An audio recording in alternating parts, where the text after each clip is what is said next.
Chapter 13, The Test of Faith. This chapter is based on Genesis 16, chapter 17, 18 through 20, chapter 21, 1 through 14, and chapter 22, 2 through 19. Abraham had accepted without question the promise of a son, but he did not wait for God to fulfill his word in his own time and way.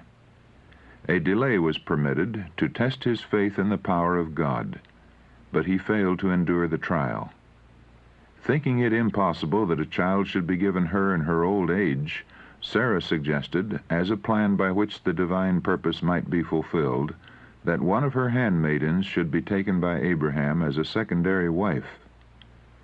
Polygamy had become so widespread that it had ceased to be regarded as a sin, but it was no less a violation of the law of God, and was fatal to the sacredness and peace of the family relation. Abraham's marriage with Hagar resulted in evil, not only to his own household, but to future generations. Flattered with the honor of her new position as Abraham's wife, and hoping to be the mother of the great nation to descend from him, Hagar became proud and boastful, and treated her mistress with contempt. Mutual jealousies disturbed the peace of the once happy home. Forced to listen to the complaints of both, Abraham vainly endeavored to restore harmony. Though it was at Sarah's earnest entreaty that he had married Hagar, she now reproached him as the one at fault. She desired to banish her rival, but Abraham refused to permit this, for Hagar was to be the mother of his child, as he fondly hoped, the son of promise. She was Sarah's servant, however, and he still left her to the control of her mistress. Hagar's haughty spirit would not brook the harshness which her insolence had provoked. When Sarah dealt hardly with her, she fled from her face. She made her way to the desert, and as she rested beside a fountain, lonely and friendless, an angel of the Lord in human form appeared to her. Addressing her as Hagar, Sarah's maid, to remind her of her position and her duty, he bade her, "Return to thy mistress, and submit thyself under her hands." Yet with the reproof there were mingled words of comfort. "The Lord hath heard thy affliction. I will multiply thy seed exceedingly, that it shall not be numbered for multitude."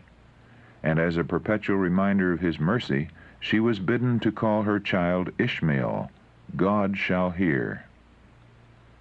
When Abraham was nearly 100 years old, the promise of a son was repeated to him, with the assurance that the future heir should be the child of Sarah. But Abraham did not yet understand the promise. His mind at once turned to Ishmael, clinging to the belief that through him God's gracious purposes were to be accomplished.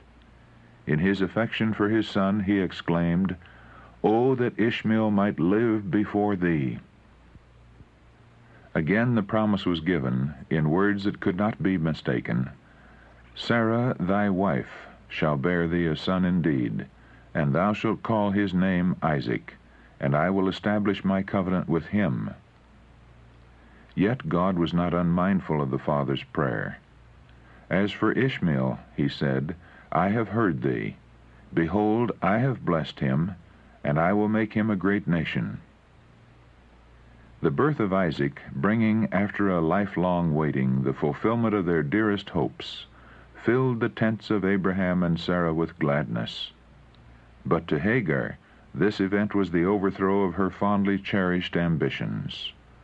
Ishmael, now a youth, had been regarded by all in the encampment as the heir of Abraham's wealth and the inheritor of the blessings promised to his descendants.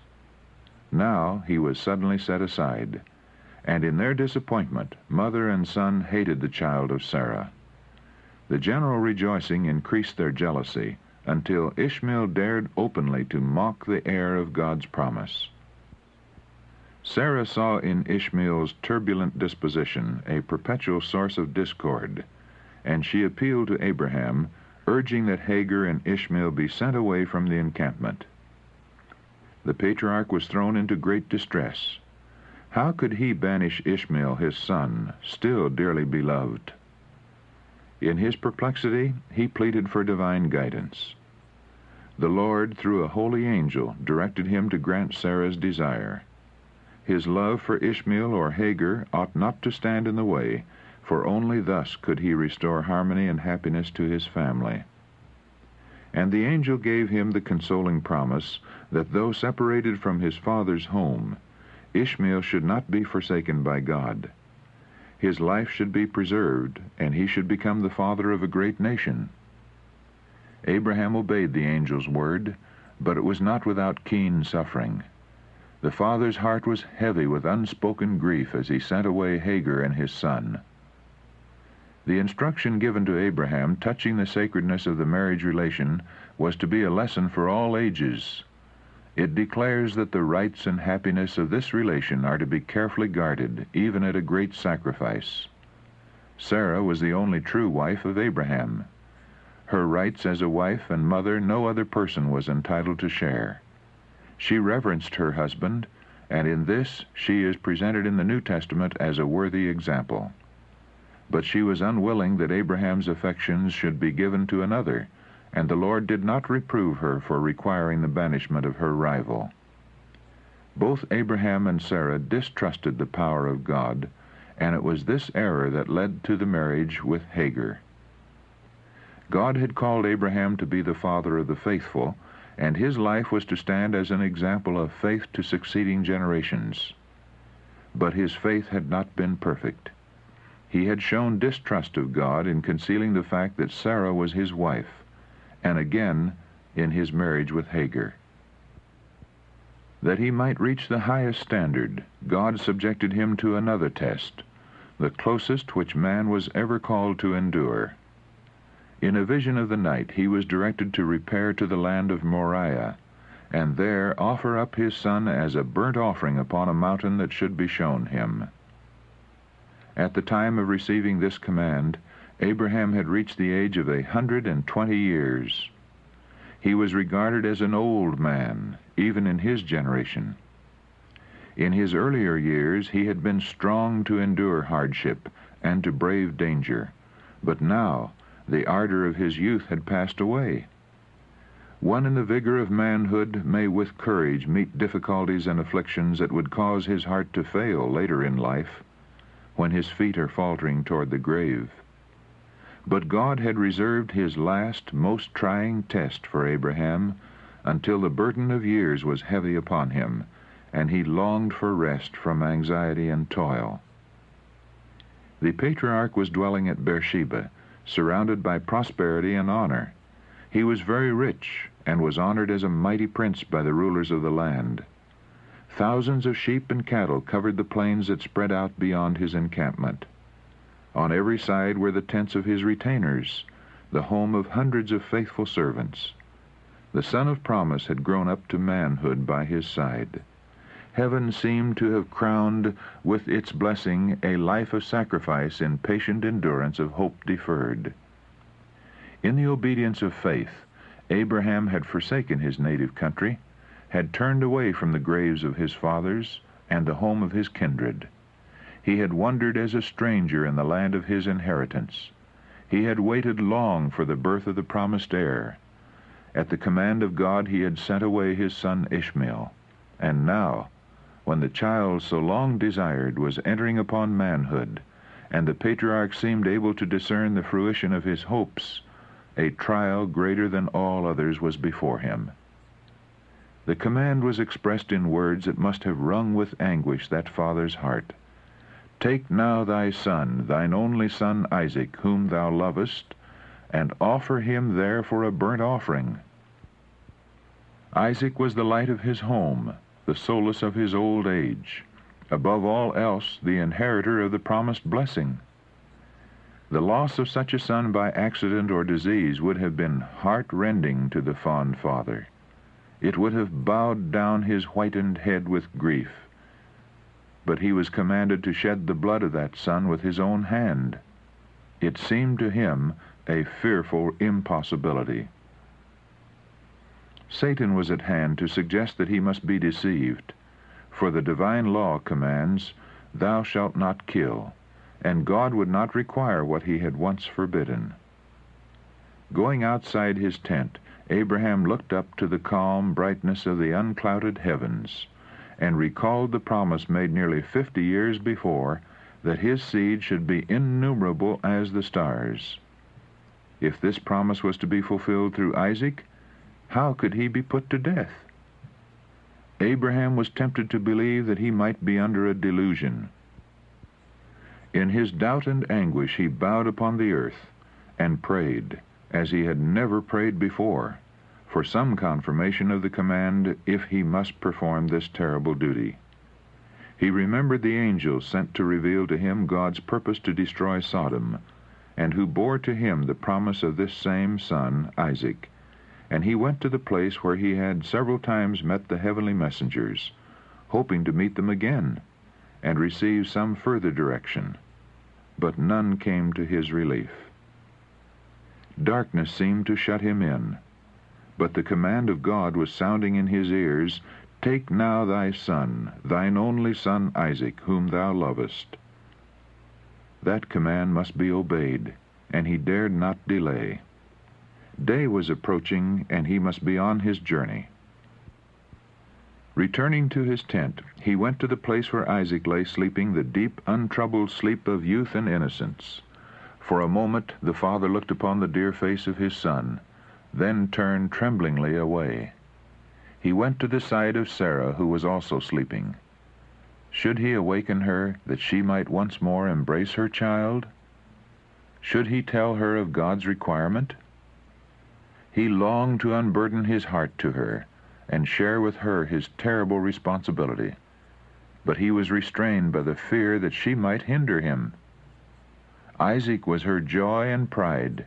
Her life was bound up in him, and the mother's love might refuse the sacrifice. Abraham at last summoned his son, telling him of the command to offer sacrifice upon a distant mountain. Isaac had often gone with his father to worship at some one of the various altars that marked his wanderings, and this summons excited no surprise. The preparations for the journey were quickly completed. The wood was made ready and put upon the ass, and with 2 men servants they set forth. Side by side the father and the son journeyed in silence. The patriarch, pondering his heavy secret, had no heart for words. His thoughts were of the proud, fond mother, and the day when he should return to her alone.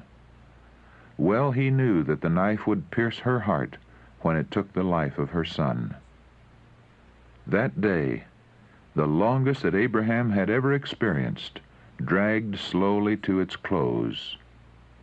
While his son and the young men were sleeping, he spent the night in prayer, still hoping that some heavenly messenger might come to say that the trial was enough, that the youth might return unharmed to his mother. But no relief came to his tortured soul. Another long day, another night of humiliation and prayer, while ever the command that was to leave him childless was ringing in his ears. Satan was near to whisper doubts and unbelief, but Abraham resisted his suggestions. As they were about to begin the journey of the 3rd day, the patriarch, looking northward, saw the promised sign, a cloud of glory hovering over Mount Moriah, and he knew that the voice which had spoken to him was from heaven. Even now he did not murmur against God, but strengthened his soul by dwelling upon the evidences of the Lord's goodness and faithfulness. This son had been unexpectedly given, and had not he who bestowed the precious gift a right to recall his own? Then faith repeated the promise, "In Isaac shall thy seed be called," a seed numberless as the grains of sand upon the shore. Isaac was the child of a miracle, and could not the power that gave him life restore it? Looking beyond that which was seen, Abraham grasped the divine word, accounting that God was able to raise him up, even from the dead. Hebrews chapter 11, verse 19. Yet none but God could understand how great was the father's sacrifice in yielding up his son to death. Abraham desired that none but God should witness the parting scene. He bade his servants remain behind, saying, I and the lad will go yonder and worship, and come again to you. The wood was laid upon Isaac, the one to be offered. The father took the knife and the fire, and together they ascended toward the mountain summit, the young man silently wondering whence, so far from folds and flocks, the offering was to come. At last he spoke, My father, behold the fire and the wood, but where is the lamb for a burnt offering? Oh, what a test was this! How the endearing words, my father, pierced Abraham's heart. Not yet. He could not tell him now. My son, he said, God will provide himself a lamb for a burnt offering. At the appointed place they built the altar and laid the wood upon it. Then with trembling voice, Abraham unfolded to his son the divine message. It was with terror and amazement that Isaac learned his fate, but he offered no resistance. He could have escaped his doom, had he chosen to do so. The grief-stricken old man, exhausted with the struggle of those 3 terrible days, could not have opposed the will of the vigorous youth. But Isaac had been trained from childhood to ready, trusting obedience, and as the purpose of God was opened before him, he yielded a willing submission. He was a sharer in Abraham's faith, and he felt that he was honored in being called to give his life as an offering to God. He tenderly seeks to lighten the father's grief, and encourages his nerveless hands to bind the cords that confine him to the altar. And now the last words of love are spoken. The last tears are shed. The last embrace is given. The father lifts the knife to slay his son, when suddenly his arm is stayed. An angel of God calls to the patriarch out of heaven, Abraham, Abraham. He quickly answers, Here am I. And again the voice is heard, Lay not thine hand upon the lad, neither do thou anything unto him. For now I know that thou fearest God, seeing thou hast not withheld thy son, thine only son, from me. Then Abraham saw a ram caught in a thicket, and quickly bringing the new victim, he offered it in the stead of his son. In his joy and gratitude, Abraham gave a new name to the sacred spot, Jehovah-Jireh, the Lord will provide. On Mount Moriah, God again renewed his covenant, confirming with a solemn oath the blessing to Abraham and to his seed through all coming generations. By myself have I sworn, saith Jehovah, for because thou hast done this thing, and hast not withheld thy son, thine only son, that in blessing I will bless thee, and in multiplying I will multiply thy seed as the stars of the heaven, and as the sand which is upon the seashore. And thy seed shall possess the gate of his enemies, and in thy seed shall all the nations of the earth be blessed, because thou hast obeyed my voice. Abraham's great act of faith stands like a pillar of light, illuminating the pathway of God's servants in all succeeding ages. Abraham did not seek to excuse himself from doing the will of God. During that 3 days' journey, he had sufficient time to reason and to doubt God, if he was disposed to doubt. He might have reasoned that the slaying of his son would cause him to be looked upon as a murderer, a second Cain, that it would cause his teaching to be rejected and despised, and thus destroy his power to do good to his fellow men. He might have pleaded that age should excuse him from obedience.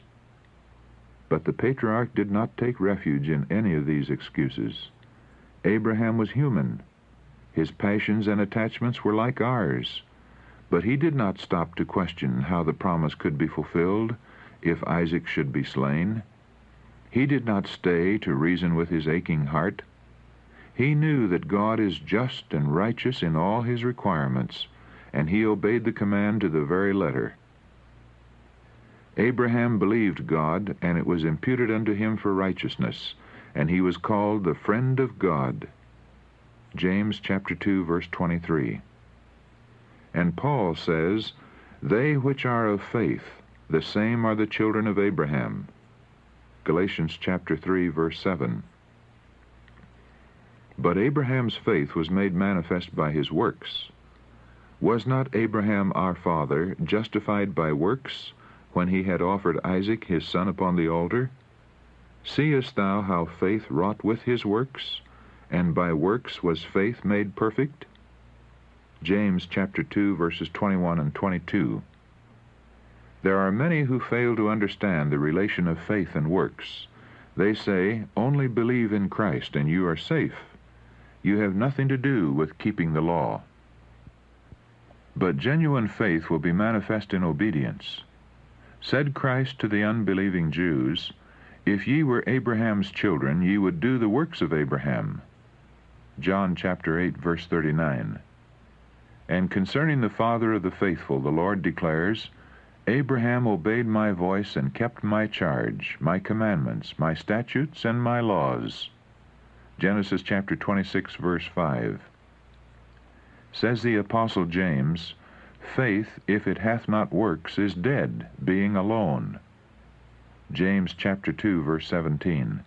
And John, who dwells so fully upon love, tells us, This is the love of God, that we keep his commandments. 1 John chapter 5, verse 3. Through type and promise, God preached before the gospel unto Abraham. Galatians chapter 3, verse 8.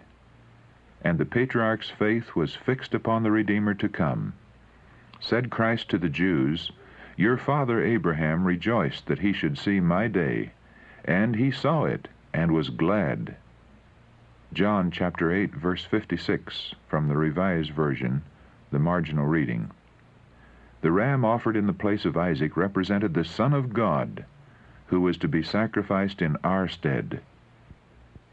When man was doomed to death by transgression of the law of God, the Father, looking upon his Son, said to the sinner, Live, I have found a ransom. It was to impress Abraham's mind with the reality of the gospel, as well as to test his faith, that God commanded him to slay his son. The agony which he endured during the dark days of that fearful trial was permitted that he might understand from his own experience something of the greatness of the sacrifice made by the infinite God for man's redemption. No other test could have caused Abraham such torture of soul as did the offering of his son. God gave his son to a death of agony and shame.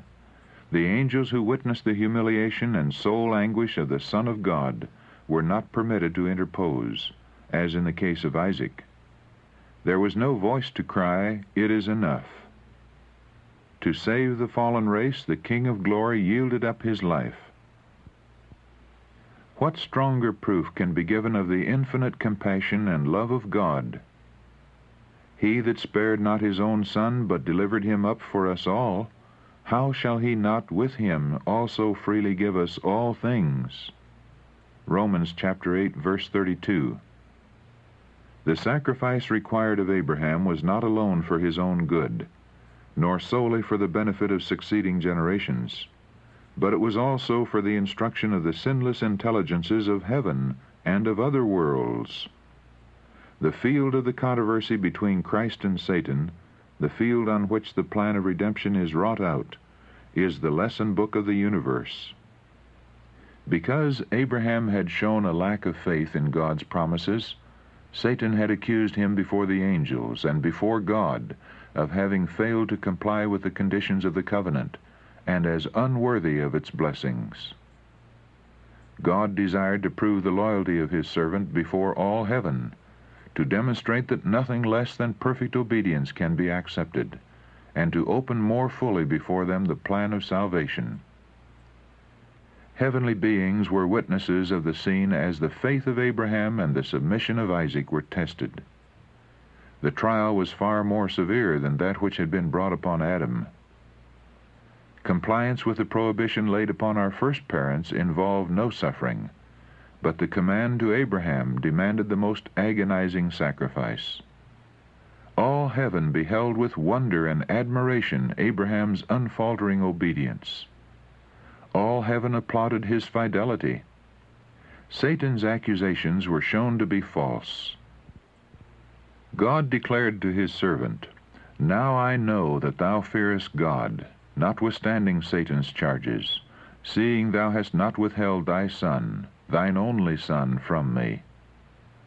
God's covenant, confirmed to Abraham by an oath before the intelligences of other worlds, testified that obedience will be rewarded. It had been difficult even for the angels to grasp the mystery of redemption, to comprehend that the commander of heaven, the Son of God, must die for guilty man. When the command was given to Abraham to offer up his son, the interest of all heavenly beings was enlisted. With intense earnestness they watched each step in the fulfillment of this command. When to Isaac's question, "Where is the lamb for a burnt offering?" Abraham made answer, "God will provide himself a lamb."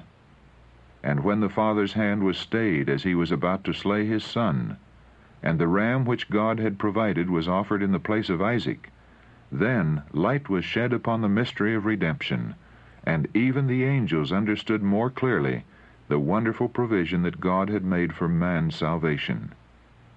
1 Peter chapter 1, verse 12.